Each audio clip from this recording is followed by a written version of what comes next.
everybody. So I just wanted to give, sorry, I'm holding it, an update from the colonoscopy that I had here in Sweden. It went really well. Sorry, it went really well. It was the first time I ever had a colonoscopy done in Sweden. I have Crohn's colitis, and I haven't been treating it, I guess. I haven't been on medication for almost 2 years now because of some complications that I had with the immune suppressors that I was on. So I've kind of taken, I stopped taking them, and then when I got pregnant, I didn't want to go back on them because I didn't want them, even though it's a low risk for the baby, I still didn't want him to be on immune suppressants, because whatever I'm taking, he's going to be getting, and I didn't want that for him. So I refused treatment. I refused medication while I was pregnant, and because of that, I had to go and leave samples every couple of months and do blood work to check the protein levels in my system to see how I was doing, to check my liver, because that's where all my problems were when I was on the immune suppressants.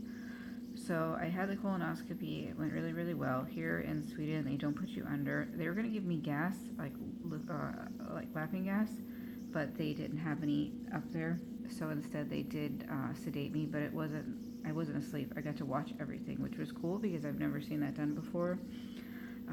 In America, they put you under. So here, I got to watch it on the TV screen, and they talked to you. I didn't feel any pain or anything like that. The only pain that I had was when she, you can see, she blew my vein, because I have really bad veins. So she blew my vein, and that was the only pain I had. And then they were able to find, I don't think there's anything here on my hand. They were able to find a vein there. The colonoscopy went really well. It went really quickly. They were really super nice. They spoke English, which was really helpful. Afterwards, they brought me out, and I kind of just was in the waiting room, or waiting for them to come and talk to me. And they were trying to do their best to speak to me in English and explain things to me afterwards. But they said that I have what they think is a stricture and a narrowing in my small intestines. Where I had my surgery, where my large intestines, I think, and my small intestines meet, that's where I had my surgery almost 9 years ago. I had a reconstructive bowel surgery, emergency surgery, because I had an issue there. It was like a hole, and it was really bad. So that's where they basically, she tried to get the camera into my small intestines and could not get in.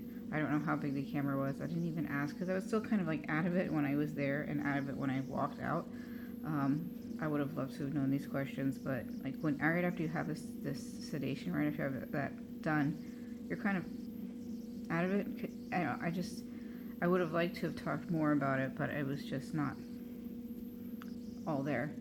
And so basically, they're going to get with me here in a couple weeks to let me know how they're going to fix that, or what they're going to do, how they're going to deal with it, whether it be medication or whether it be some type of surgery. I think she talked a little bit about a dye, maybe to see how closed off it is.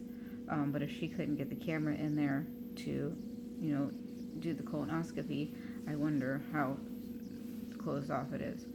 So I decided to put myself on a low residue diet because that's what they've talked about before, which is kind of hard because it's everything I like is residue, and not eating,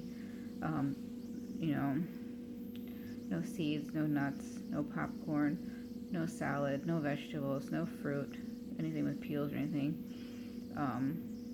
It's really hard because that's what I really prefer. That's what I like. So I just have to not eat those things for a while. And we'll see what happens. But this is just a quick little update on the colonoscopy that I had here in Sweden as an American, not having it done before. And I will follow you guys up along the way. Hey-do.